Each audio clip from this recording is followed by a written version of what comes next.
Okay, so let us start. Sorry, it took some time to connect today.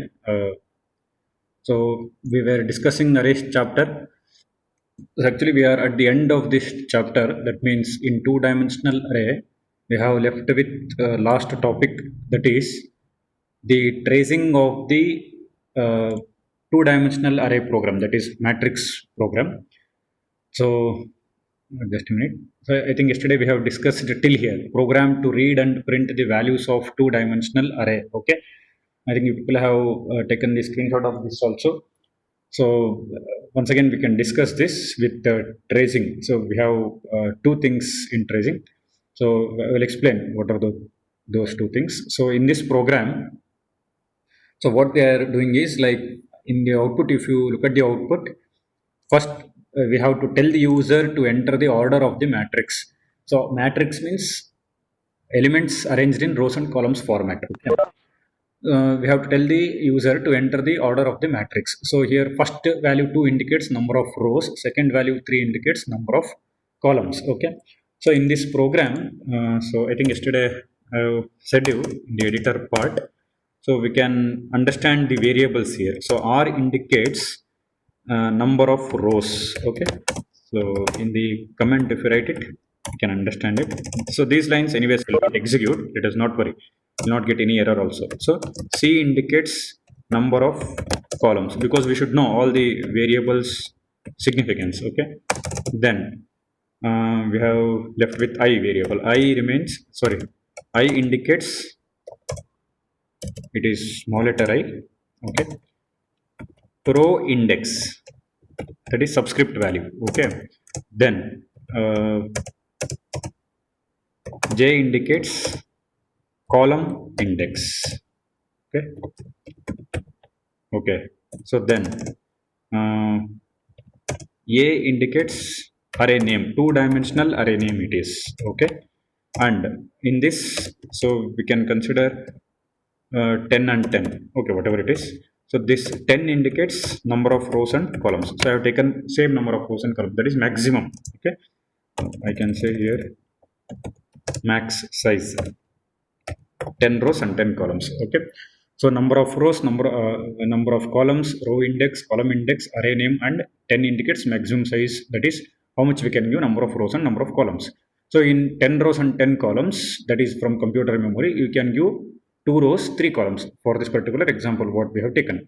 So next, enter 6 matrix elements, because 2 into 3, so it will say 6 matrix elements. So you can enter either vertically or horizontally. Okay. So once you enter the values, these values are stored in computer memory, and next we are displaying on the console in the matrix form. If you look at the output here, 11, 12, 13 are in first row, 14, 15, 16 are in second row. Okay. So now we can understand a little bit tracing of this program.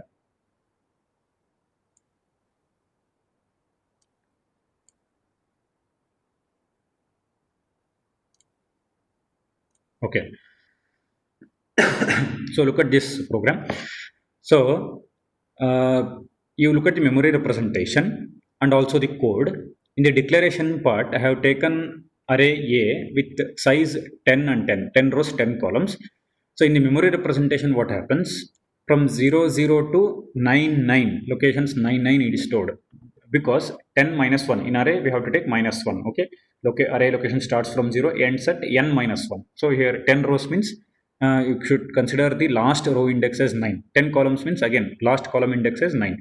So it starts from 0, 0, ends at 9, 9. So these many locations will be present for us to enter the values. Okay. 0, 0, 0, 1, 0, 2, 1, 0, 1, 1, 1, 2, in that way up to 9, 9. Okay. So out of these 100 locations, we can say, because 10 into 10, right? Okay. So sorry, 100 elements, but indicated by these many locations. Okay. So out of these locations, we can take how much we want. We need not write like 10 rows and 10 columns. So we have written, if you observe the output, we have taken 2 rows and 3 columns. Okay. So if It will be 81, right? yes, sir. 81. It will be total 81, right? Not 81, sir. 100, because 10 rows, 10 columns. Okay, okay. Ah. So here I and J are, I mean, Row index, column index. row and column. Uh, row index.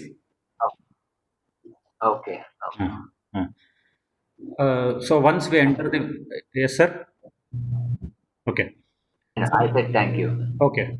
Once we enter the values, you observe the values 11, 12, 13, 14, 15, 16. So 11 is stored in first location in the memory representation indicated by 0, 0. That means first row, first column. Okay. If you look at the memory representation, we cannot recognize which elements belongs to first row and which elements belongs to second row. Computer can recognize. So for us to understand, we will display in matrix form. Then we will come to know. You look at the output, last form and elements in matrix form. So if we display in matrix form, then we will come to know which elements belongs to first row, which elements belongs to second row in that. Okay. So 11 is stored in location 0, 0, 12 is stored in location 0, 1, 13 is stored in location 0, 2. So in the first row we have 10 columns, but we are utilizing only 3 columns. Okay. Because in the output we have written in that way. Enter the order of the matrix. After that sentence, mouse control will wait for user to enter. So if he enters 2, so 2 rows will be taken out of 10 rows. And if he enters 3, 3 rows will be taken, 3 columns will be taken out of 10 columns. Okay. So in the memory representation, see, I have stopped at 0, 2. Actually, it will go up to 0, 9. Okay. 0, 0, 0, 1, 0, 2 up to 0, 9. Okay. Similarly, 1, 0, 1, 1, 1 up to 1, 9. Okay. Because we have taken only 2 rows and 3 columns, so only I have stopped here only. Okay. So in between 0, 2 and 1, 0 up to 0, 9 it is there. For this particular example, I have taken up to 0, 2. Okay. So 11, 12, 12 is stored in location 0, 1, 13 is stored in location 0, 2. And from 0, 3, 0, 4, 0, 5 till 0, 9, no values are stored because we have not taken those columns. Okay. Only 3 columns we have taken. Next, when you enter 14, 14 will be stored in 1, 0. Okay. That is next row, first row, second row, first column. So when you read in array, like if I'm telling 1, 0, in real world, what you have to consider is 1 indicates second row, 0 indicates first column. So when you go from array to real world, make +1. When you come from real world to array, make -1. Okay. So 14 will be stored in second row, first column. In array, it is represented as 1, 0. Next, 15 is stored in location 1, 1. That is second row, second column. 16 is stored in location 1, 2. That is second row, third column. Okay. That is the end because we have taken 2 rows and 3 columns. So up to 9, 9, we have not stored any values. So now while displaying, it will display 11, 12, 13 in the first row, 14, 15, 16 in the second row. Okay. So this is one part of tracing.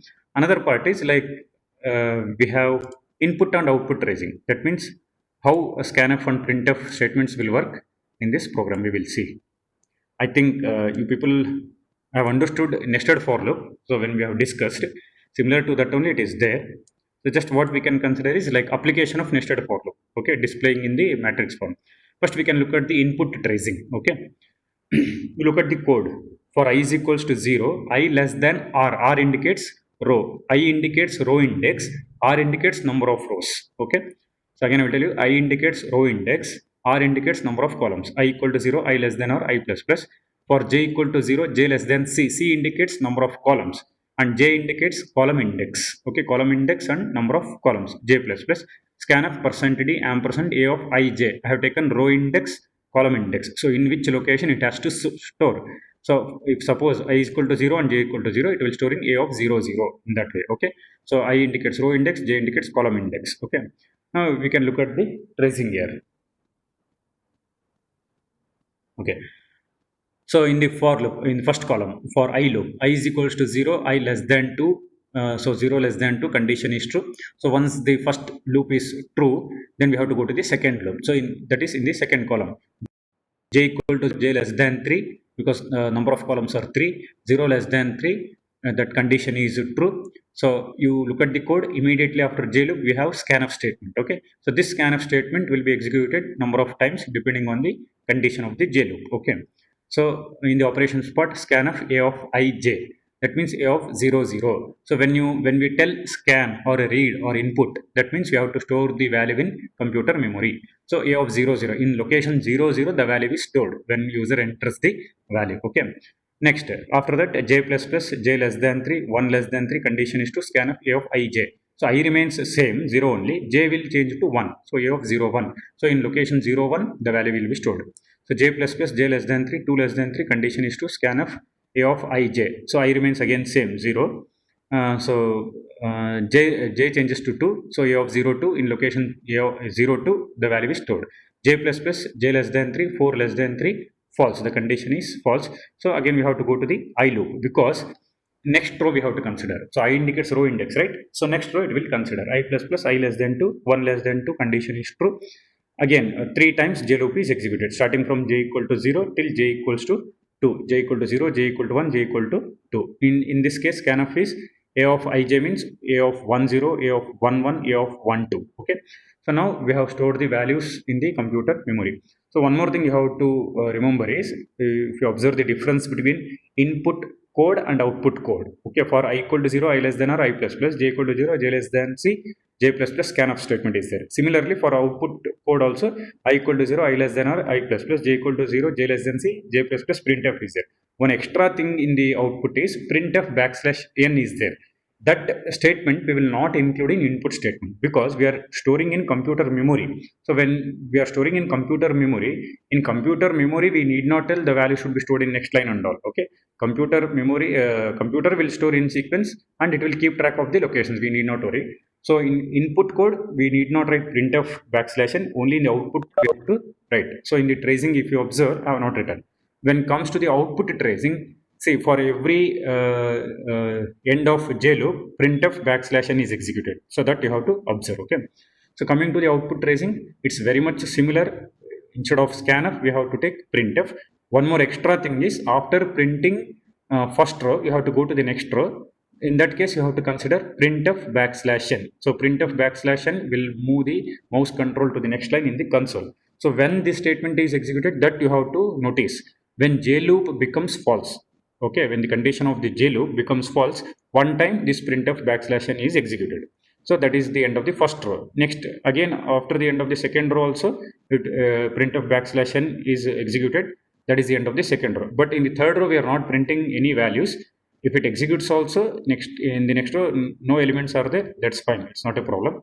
So this is the tracing of the total program. Okay. Now you can look at this screen and you can take the screenshot. If you come across any doubts, you can ask.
Okay, so next screen you can take down screenshot, and for 2 minutes you can look at the tracing part, so that if you come across any doubt you can ask.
Okay.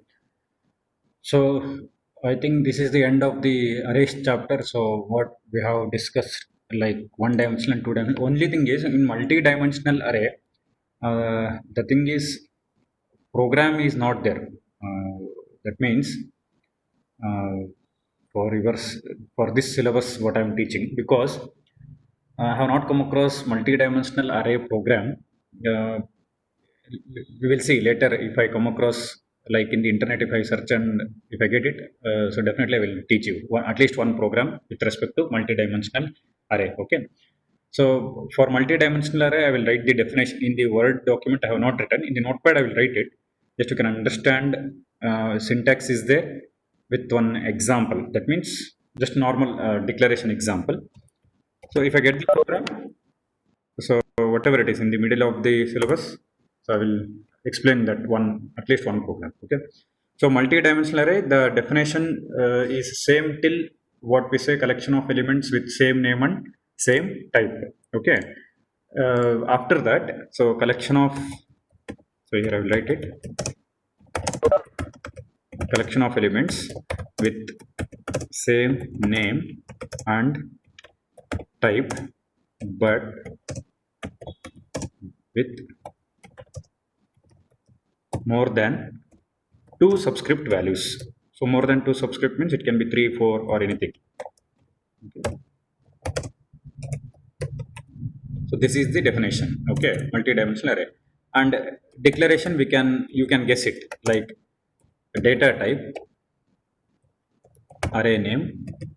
So this is one subscript. Okay, second subscript, third. So in that way we can say n number of subscripts. Okay, so here we can consider like size 1, size 2, okay, size 3, so up to size n. Okay, so this is the declaration for multi-dimensional array.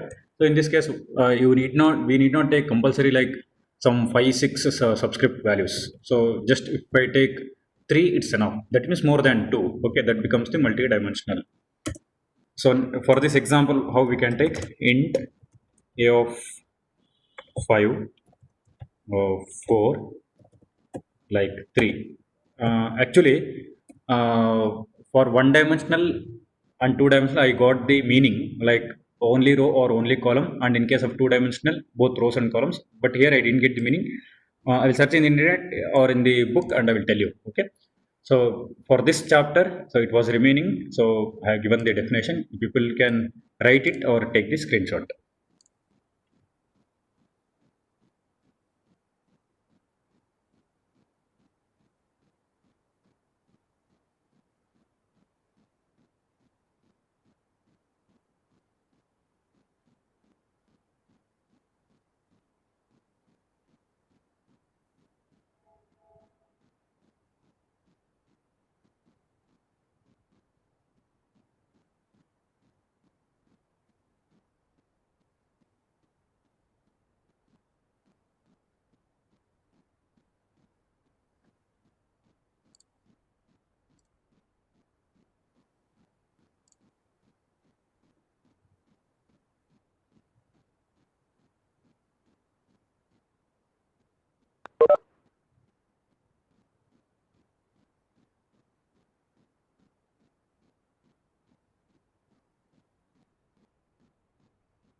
Okay.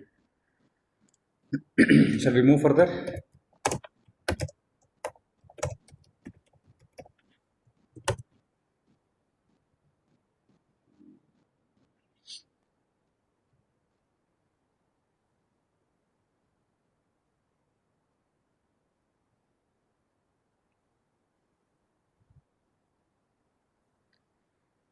So this is the end of the chapter. So we can move to the next chapter. Actually, next chapter it is part of arrays chapter only. But I I thought like if I make a separate unit, then it will be very good to understand. So that thing is strings. The in the notepad, Ah, sorry to interrupt. In the notepad, you had entered the multi-dimension, right? yes, sir. Shall I mention it? And the one which you showed, yeah, this one. Hmm.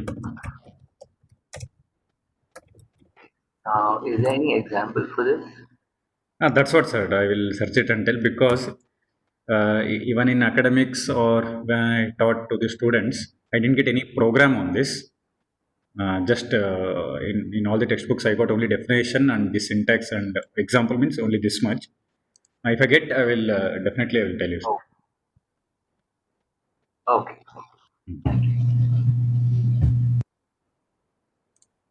So next chapter, actually, if we don't call this as a new chapter, then that is also fine because if we look at the definition of string, it comes like array definition only. Okay, only the data type is changed here from int float to character. But if I change the data type from int float to char character, there are some more properties for these strings. Okay, apart from integer array and floating point array, we have some more properties on this. So only if we learn as a separate unit, then it will be good. Okay. Okay, so strings. So let us try to understand the definition, syntax, and example programs and all.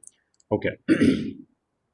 C, C++, both languages supports the type of constant called string. So when we discussed in introduction to introduction to C language chapter, so we have come across constants topic. Okay, integer constant, floating point constant, character constant, string constant. Okay, so the character constant and string constant we can discuss here. Okay, constant means it's a value which do not change, and in case of character constant, it should be single quotes. So single character in single quotes is called as character constant. In case of string, single character or more than one character, but it should be in double quotation marks, double quotes. Then only we can call it as a string constant. Okay, so C++ supports the type of constant called string constant. A string is a set of characters enclosed in double quotes. Okay, for example, you observe this C language within double quotes is a string. Although C language allows defining string constants, it does not formally have the string data type. So the meaning of this is like if suppose if I tell int a, so this is integer type. Okay, float b, so floating point type. If I say char c, so character type. So character type means what? I can store single character in this. Okay, but if I want to store more than one character in that c variable, so then actually I have to take the type as string here because more than one character in double quotes is called as string, right? So actually I have to take string C here. But this type of data type is not available in C. That's what they're telling.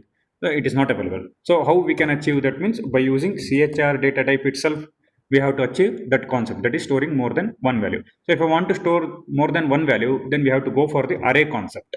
Okay, so if I tell here like 5, okay, so 5 characters you can store. So, but in the previous line, CHAR you can store only one character. In the next line, you can store 5 characters. 5 characters means either you can store integers or symbols or cap letters, small letters. Because character set means either you can consider digits from 0 to 9, cap letters, small letters, or symbols. Those all things comes under character only. So to indicate the character, if suppose if I am writing 5. So if you write 5 in single quotes, that becomes the character. If I take out the single quotes, it becomes the integer. So it's very simple. So in this way, we can store 5 characters, but we don't have string data type. We have to use char data type only. That's what they're telling in this sentence. So although C language allows defining string constants, it does not formally have the string data type. C++ does define a string class. So in C++, we have the classes and objects concept. There we have the data type called as string. Okay, but in C language you have to use the data type char only. Okay, next. So just here in these two paragraphs, they are telling the difference between C++ when used as when string concept used in C and C++. Okay, C++ supports two types of strings. The first is the null terminated string, which is a null terminated character array. Okay, a null is \0. See, if I write the \0 in this, so I think we have discussed \character constants, right? And we have used in printf statements also, like \n, \t. Okay. In the same way, \0 in single quotes. So this indicates null character. So null character means nothing. Okay. Some application is there for this. I'll tell you. Even though it is null, some application is there. So this is called as null character. Okay. So in case of C++, it supports two types of strings. That is, one is null character string. Another one is this you have to consider string class. Okay, string class is one type, null terminated string is one type. Okay, C++ supports two types of strings. The first is the null terminated string, which is a null terminated character array. So when I say group of integers, so what we can call integer array. If I say floating group of floating point numbers, floating point array. Similarly, group of characters, character array. So that's what the meaning of character array. Either we can call it as character array or a string. Two names are there, character array or string. So if I call character array, so it should be terminated with null character. So a null is \0 in single quotes. Thus a null terminated string contains the characters that comprise the string followed by a null character. So the meaning of this is, if suppose if I am writing like A, B, C in single quotes. So what happens means, in the memory, see, when we write in a program and when we display on the console, it will look like this, ABC. Okay, even without single quotes also it will look, because in the output screen we don't expect single double quotes are not displayed, so string ABC is displayed. But when it is stored in computer memory, so it will store in this way. So A will store in first location, B will be in second location, C will be in third location. In fourth location, null character will come automatically. So compiler will take care of this. You need not worry. So compiler will store null character after C, indicating that is the end of the string. So after C, there are no more characters. That means that is the end of the string. So that is the meaning of null terminated. Null terminated means after the string is finished, after the last character, null character will come automatically in the computer memory. So that is taken care by compiler. Okay. Thus a null terminated string, so here we are, thus a null terminated string contains characters that comprise the string followed by the null character. So as I said, after ABC there will be \0. So we can consider, if we are considering this as a string, so we can consider in this way.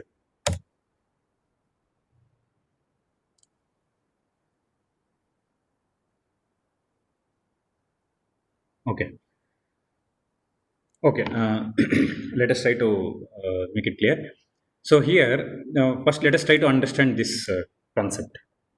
Okay. See, array means collection of elements. Okay, you need not worry about same name and same type, one subscript, two subscript. Let us not worry about that. Collection of elements. Okay.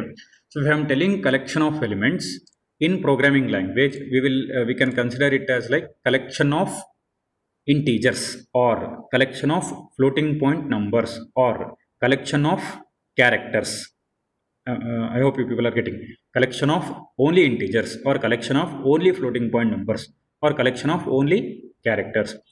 So when we consider integers, collection of integers and collection of floating point numbers, those arrays, there much difference is not there, in the sense much properties are not there. But in case of characters, we have got some properties apart from integer array and character array. So we have to consider this as the separate unit, that is string. Okay, so string means group of characters. Okay, so when I say group of characters, so here I will tell you how it is. So if I say int a of 5, so how we can store the values here?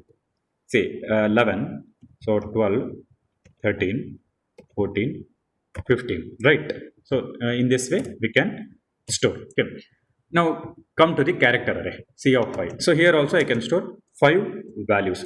Those 5 values are characters. So character, again, whenever I say characters, three things should come into your mind: either a digit or an alphabet or a symbol. So if I tell capital letter, fine. If I tell small letter, that is also right. If I tell any symbol like dollar, that is also correct. And if I tell any number like 7, that is also correct. So here I require 5, so I'm storing one more, like say v, anything. Okay, so this is character array. You observe the difference between integer array and character array. In integer array, I have not given single quotes. Okay, that means those are all integer values: 11, 12, 13, 14, 15. But in character array, I have given single quotes. So when we give single quotes, those becomes the character. Whether it is if it is digit also, it becomes the character. In case of character array, when you give in single quotes, so this is the character array and this is the integer array. Okay, so when you consider the integer array, so 11 will be stored in first location, 12 will be stored in second location, 13 in, sorry, 11 is stored in location 0. So we have to talk in terms of array, right? 11 in 0, 12 in 1, 13 in 2, 14 in 3, 15 in 4. Okay, 5 elements are there. Starting from 0, if you go up to the end, it is 4. Similarly, when you come to the character array, A will be stored in 0 location, a small letter a will be stored in location 1, dollar will be stored in location 2, 7 will be stored in location 3, v will be stored in location 4. Okay, for this extra thing, what happens is, see, here I'll write it. Okay, sorry, capital letter a in location 0, small letter a in location 1. So dollar in location, see, I'm writing the locations in terms of array. I hope you people are getting. Okay, 7 in location 3, v in location 4. Okay, up to here it's fine.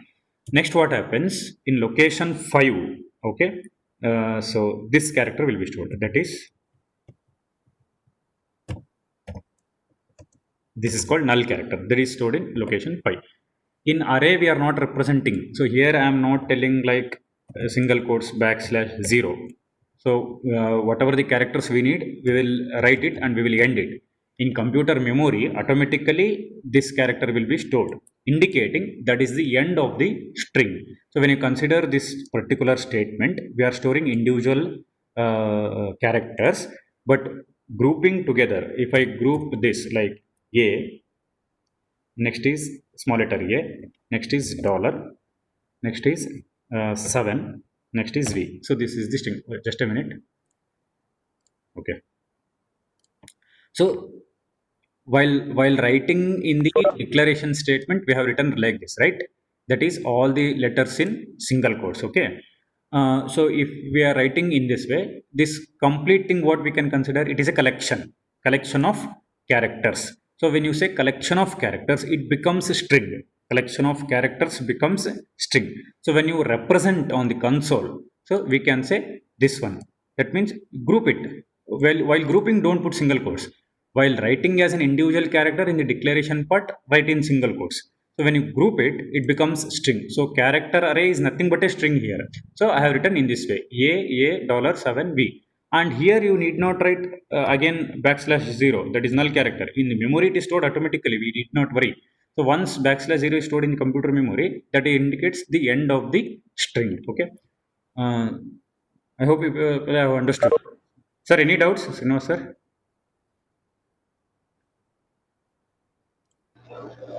No, now I'm able to follow. Thank Okay. you. Okay, fine.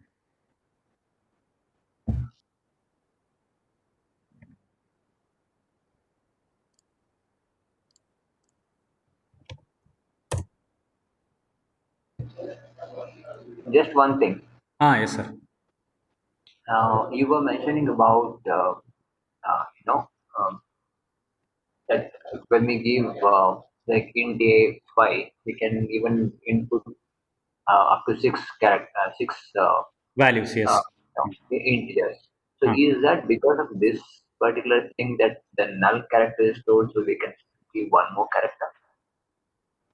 uh, I don't know, sir. Maybe, no, I think it's not like that, because when we are telling this array belongs to integer type, it will not accept character and it should not accept. Okay, okay. Uh, This, that's as per my knowledge. but still we have to research in the sense we have to try to find why it is allowing one more extra value, and maybe it depends on compiler also sometimes, because as I said somewhere in the middle of introduction to C++, I don't know where, uh, whenever advanced compilers are invented, when we download and install in our computer, we have to just research on that, like some things, like in the current programs what I'm writing, I'm not using header files because header files are inbuilt here. And yesterday I tried with character manipulation functions and string manipulation functions. For two functions it is not allowing to execute the program without header files, so I will tell you in this chapter it is coming. So only whenever we download or install, so just we have to do trial and error, because one more thing what we can tell is, like we cannot go through every code of the compiler. Like compiler may contain some thousands of lines. For one or two programs we have to do trial and error. Okay. Okay. Okay. So now coming to the this screen, where we are, okay, starting from the first we can explain. C++ supports two types of strings. The first is the null terminated string, which is a null terminated character array. A null is backslash zero. Thus a null terminated string contains characters that comprise string followed by the null character. Okay, till here we have solved. This is the only type of string defined by C. C means C language. Okay. In C language, we have one type of string, that is null terminated string. In C++, we have two types, null terminated plus, you just observe this, string class. In class and objects chapter of C++, we will come to know what is a class and what is an object. So that is one type of string. In C language, only one type of string, that is nothing but null terminated string in C language. Okay. And it is most widely used. So in C language, this is the only type it is supported. So it is the most widely used in C language, and in C++ also this type is used. So wherever string class is required, there they will use string class. Wherever null terminated is required, they will use null terminated in case of C++. But in C language, only null terminated string is used. Sometimes null terminated strings are also called as C strings. So they have named it strings. C strings means null terminated strings. C++ also defines a string class called string, which provides an object oriented approach to string handling. So this we can discuss if I handle C++ course for you online. There we can discuss about the class and objects. Okay. When declaring a character array that will hold a null terminated string, we need to declare it to be one character longer than the largest string that is to be held. So that means here, so whenever we are trying to store the string, say for example, uh, okay, if suppose the above declaration, if I write like this, C of 5 is equals to, instead of writing single characters in single quotes, what we can do, start double quotes and start writing all the characters. A dollar 7 V. Okay. Here what we have to do, what they are telling, when you are trying to store a null terminated string, we need to declare it to be one character longer than the minute. Here it is there anyways. Okay, let me explain. One character longer than the largest string that is to be, or that is to hold. That means, see here we are storing 1, 2, 3, 4, 5 characters, right? One more space is to be given for storing null characters. That compiler will do automatically, but here we have to mention it. That is 6. Okay. So 6 locations we have to mention here, whereas 5 locations we will store it. One more location it will be taken by the compiler, that will store the null character. So that example is there here with memory representation I have indicated. So for example, to declare an array str, so str here variable, or we can say identifier. Okay. To declare an array str that can hold a 10 character long, we would write char, just a minute.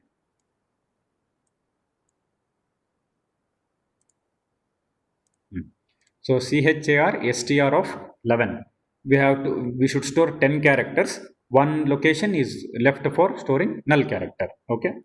So till here you can take the screenshot. We will move further. So this is the first page of the strings chapter.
So we shall move further. So in another 2 minutes, the meeting may end. Again, it will restart. Need not worry. So this is the memory representation of the character array. Okay. See here, you look at the memory representation. Okay. See, when I declare char str of 11, this makes room for the null character at the end of the string. So you look at the memory representation. So totally 11 locations are there. And again, one more thing you have to remember, this is again the concept of array only. So array concepts, what all we have discussed in previous 2 days and today also, you have to remember all the concept. Then only we can understand further. So array concept means array location starts from 0, ends at n minus 1. So here 11 locations are there, 11 minus 1 is 10. Okay, 0, 1, 2, 3 up to 10. And the last location is occupied by null character, that is by the compiler. So this type of array is called as character array or string. In two ways you can call character array or string. So when you are calling string, you need not call character array. When you are calling character array, you need not call string. It is one and the same. Okay. So this is the memory representation. I hope this is present in one page. You can take the screenshot now so that we can move further.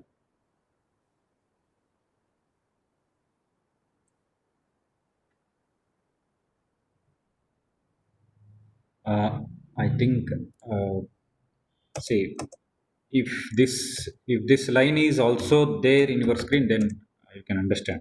So only I'm writing here.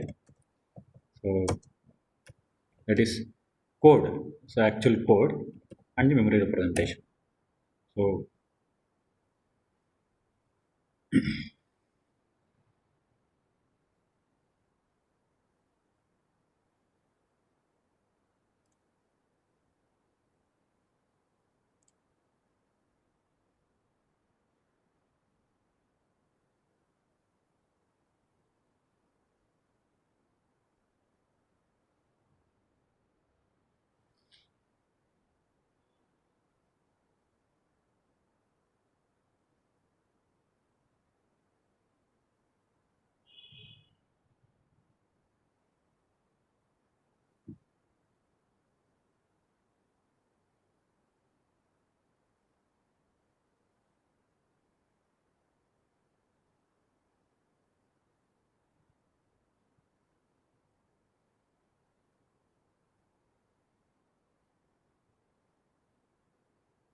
So done with the screenshot. Any doubts?